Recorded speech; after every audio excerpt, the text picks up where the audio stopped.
Représentation graphique. Une image vaut 1000 mots, c'est un proverbe chinois. On peut aussi dire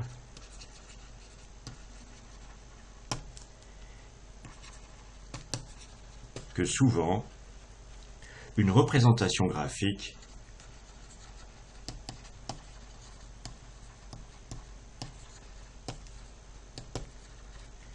d'une série de nombres aide à les comprendre.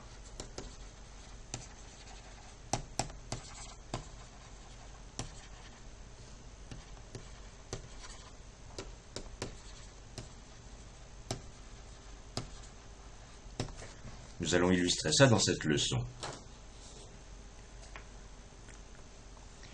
En 2007, la population mondiale par continent était la suivante. En Asie, il y avait 4,03 milliards de gens. En Afrique, 965 millions de gens. En Europe, 731 millions. En Amérique latine, 572 millions. En Amérique du Nord, 339 millions. Et en Océanie, 34 millions.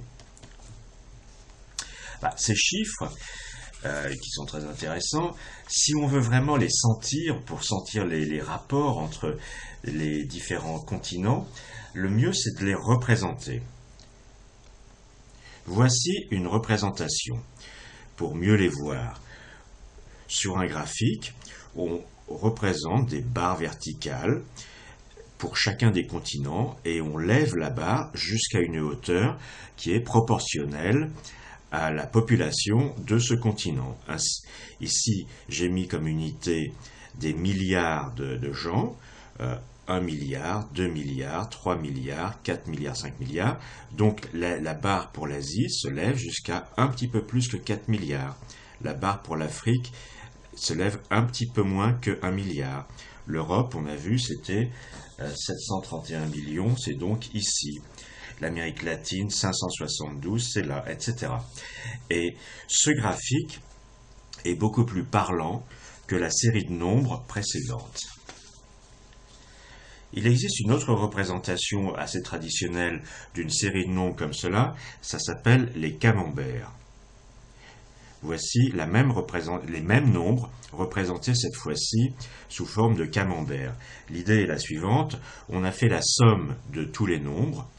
La somme, c'était quelque chose comme 6 milliards et quelques. Et ensuite, on représente chaque continent comme une part de camembert, ou bien une part de tarte, proportionnelle à sa part dans l'ensemble de la population du monde. Et là, ce graphique-là, peut-être même encore mieux que le précédent, montre que l'Asie représente beaucoup plus que la moitié de la population mondiale. En l'occurrence, c'est même 60% à peu près.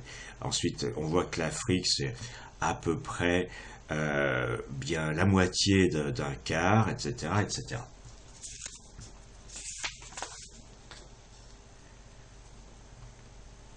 Maintenant, représentons la vitesse moyenne durant un trajet. Supposons qu'un personnage marche de 8 heures du matin jusqu'à 14 heures.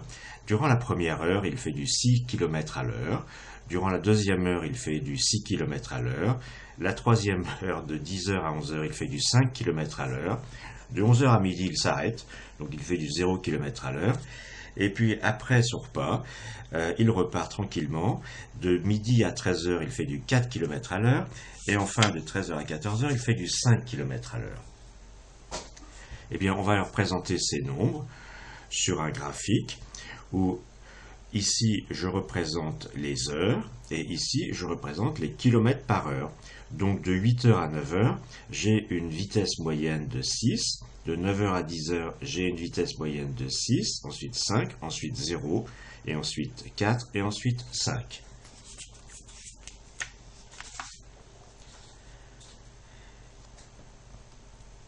C'est Nicolas Oresme, qui vivait en Normandie au XIVe siècle, qui le premier a utilisé cette représentation d'une série de nombres, en l'occurrence la vitesse moyenne, en fonction d'autres nombres, en l'occurrence l'heure. Ça a l'air de rien, mais c'est quand même assez remarquable l'idée que on peut représenter en quelque sorte la relation entre une vitesse moyenne et puis une date dans le temps, dans la journée. Et d'ailleurs, ce Nicolas Oresme, il a fait une remarque intéressante, c'est que la surface des barres représente la distance parcourue.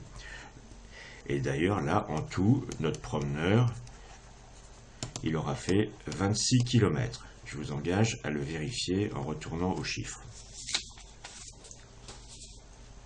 Regardons un autre exemple.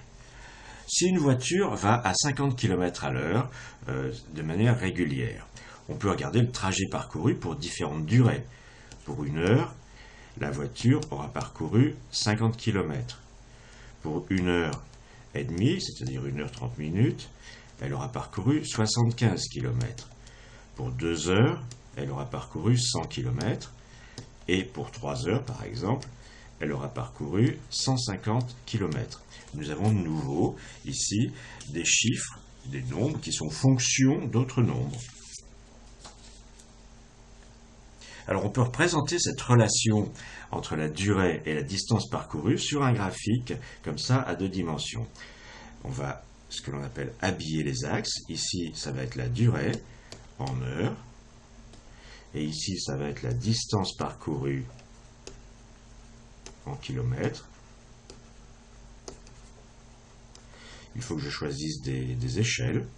Ça, ce sera 1 heure. Ça, ce sera 2 heures. Ça, ce sera 3 heures. Ça, ce sera 4 heures. Et puis ici, ça, ce sera 50 km. Ça, ce sera 100 km.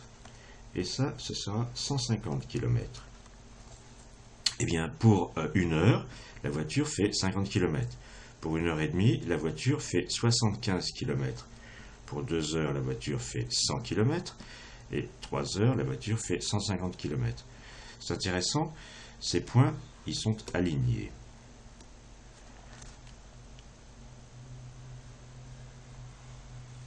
C'est une belle droite. C'est assez logique. C'est la relation entre la durée et la distance parcourue, ou la distance parcourue et la durée. Alors on va terminer avec une relation d'un autre. On va regarder la surface d'un carré en fonction de son côté. Alors de nouveau, j'habille mes axes. Je vais avoir des côtés de longueur différentes, côtés en mètres, et puis ici, surface en mètres carrés. On a appris ça. Alors de nouveau, je dois choisir des échelles. Ici, ce sera un côté de 1 mètre. Ici, ce sera un côté de 2 mètres. Ici, ce sera un côté de 3 mètres. Et ici, un côté de 4 mètres. Et mon échelle verticale, c'est ici 5 mètres carrés. Ici, ça va être 10 mètres carrés. Et ici, ça va être 15 mètres carrés. Alors, un carré qui a un côté de 1 mètre, c'est les deux côtés, les 4 côtés de 1 mètre, sa surface, c'est 1 mètre carré. D'ailleurs, on peut même aussi prendre un carré de côté 0, c'est-à-dire un point, surface 0. Un carré qui a des côtés de 2 mètres, eh bien, sa surface, c'est 4 mètres carrés. Un carré qui a des côtés de 3 mètres, sa surface, c'est 9 mètres carrés. Et enfin, un carré qui a des côtés de 4 mètres, sa surface, c'est 16 mètres carrés.